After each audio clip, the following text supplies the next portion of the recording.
Shooting it raw? Yes, shooting it raw. Okay, so what I do is in my own spare time and everything, I sit, like when people say, oh, what does your dad do for a living? Now she's older, so she can explain it better, but she always says, oh, he sits with old men and talks. That's what it looks like to her. And in my case, it's about delving into like these deep ideas of human advancement. So it's very big. It's very conceptual. It's like, how do we articulate the program of human advancement itself? And I see it very clearly that the work that you do is within that realm, right? Because you could look at like an engineer or a scientist or whatever who does like the sort of the intense high competencies work, very technical, all that stuff, and yet they would completely fail to communicate to somebody who's 12 years old and to maintain some kind of continuity of research or whatever. And yet it's incredible that within you, your life kind of evolved into a way that you sat down and you thought, okay, well, I'm going to convert themes and ideas and situations and environments into ways that a 10 or 12-year-old will read it and it will completely engross them and make sense to them. And so that talent is really unique because like, have you taught before? Have you, other than being a parent and well, being a journalist, but how have you made that bridge? Wow, that's a deep question. I think, well, there are several things that I could respond to in that, but I think as far as making the bridge to being able to talk to kids who are 10 or 12 or, that's kind of I've written books for kind of a variety of kids' ages from about 6 up to 15, 16, 17, that kind of range. But I think the important thing is to connect to to remember and connect to how it felt myself to be those ages. That I am thinking about it that way. And that's astounding. As long as I can remember that, and kind of remember a lot of the emotions of it, I think that is as important as anything else at writing for that age group.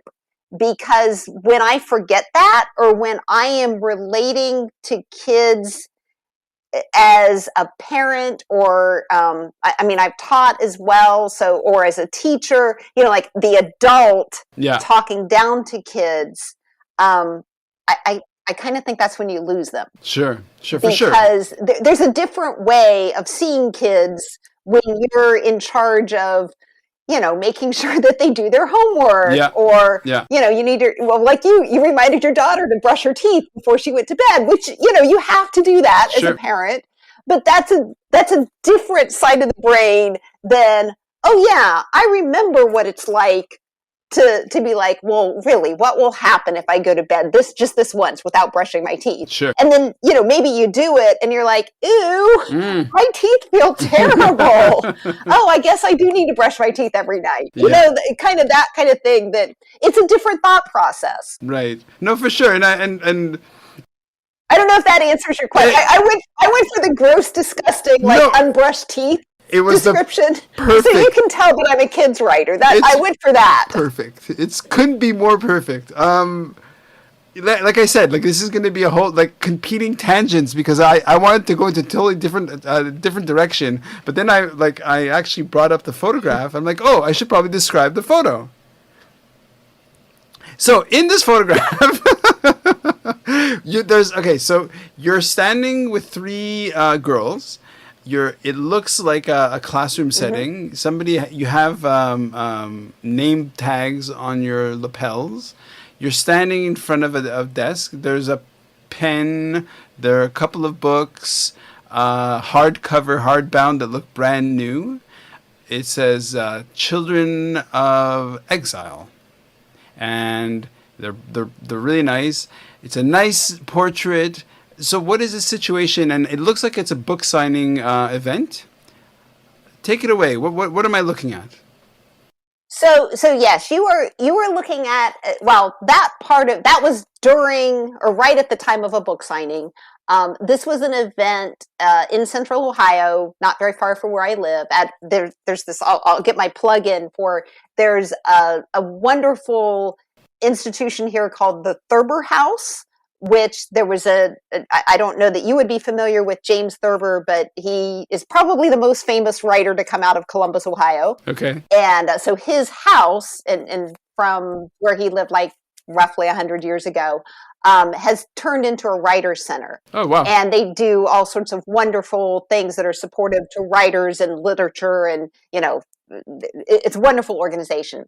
This particular event, someone that I know, who's a friend of mine, had started this program called the Story Box, where professional writers, all of us wrote like the first page of something that could be turned into a story. Okay. And then a bunch of those first pages were put into a box, sent around to different schools, kind of all over the place.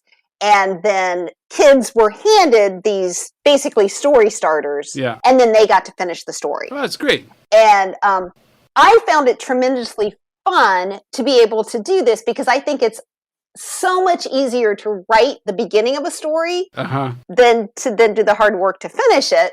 So, I was like, sure, I can write a page here, go have fun with it, kids. And so this was an event. It was kind of celebrating this Storybox program. And the three girls who were standing with me, they were assigned to me to be kind of my assistants during the book signing. And also, I think they introduced me. They were assigned to me. Sure.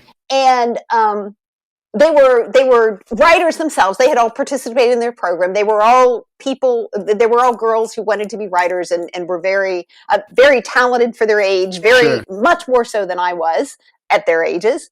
And one of the things that I really loved about that, they were just random. Well, not randomly. I don't know if maybe they requested me or what, but it was kind of random that I got those particular three kids. I hadn't selected them or anything, but I thought it was really interesting that one girl was white, one girl was Asian American, and one girl was African American and also wearing a hijab in this picture. We're all wearing black and white.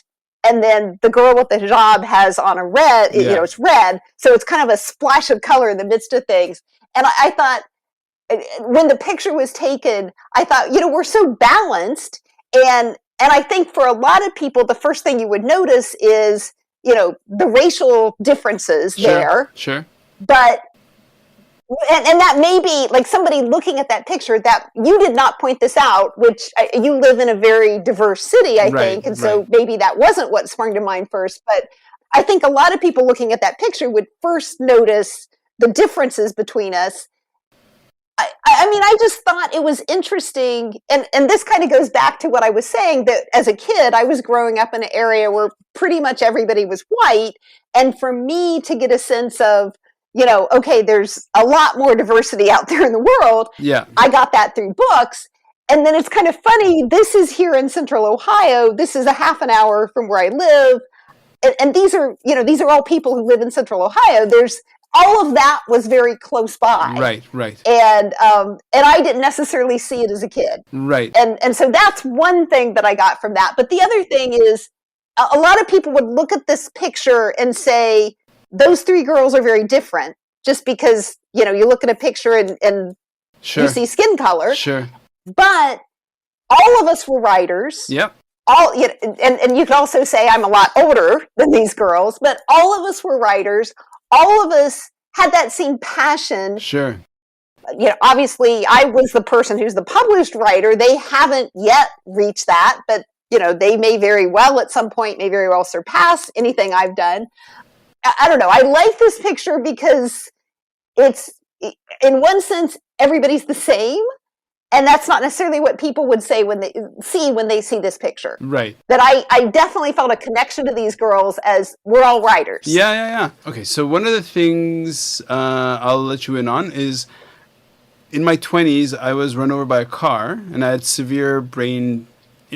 very intense brain trauma. And cognitively, so I was in a coma and I was paralyzed, but cognitively I was reduced to that of like a 5 or 10-year-old. The thing is, I was aware that, like, for example, I was having a hard time reading, I was having a hard time speaking, and although I was aware of how easy things were, I just didn't have the mental capacity to do simple math or to read.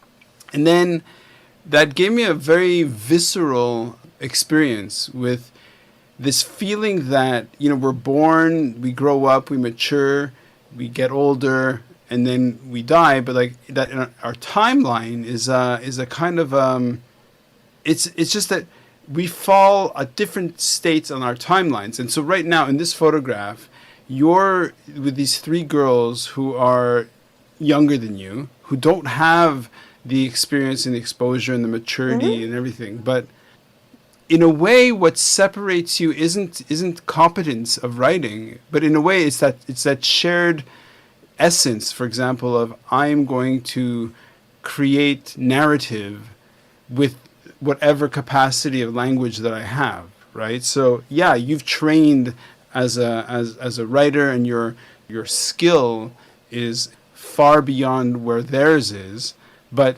they're just along a different part in their journey. And it's an amazing, like, if we deconstruct the image like that, it's quite fascinating that we're essentially looking at 4 beings who are on different, call it a ladder of writing or a journey of writing. But yeah, no, I love it.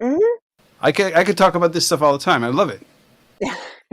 So that's not a question. So now I'm like, okay, as a journalist, I would ask all these questions about that car accident and what it was like, and then what, kind of, was it a gradual process coming out of it, or was there just like one day that you're like, oh, I'm better now? Oh, and, darling, no. I can totally disrail this whole conversation. No, but it's good, because I think what it is, though, is it's also like how one moment we have our lives. Like, we just met accidentally because my daughter, hungry for a book, found the fruit of your labor and really connected with it. That talent that you had to create a story that would capture her imagination. So I'm very thankful, because it was either that or reading physics textbooks. So so thank you for giving us by the bottom of her heart. Thank you. So let's move on to the next photo. Okay, great.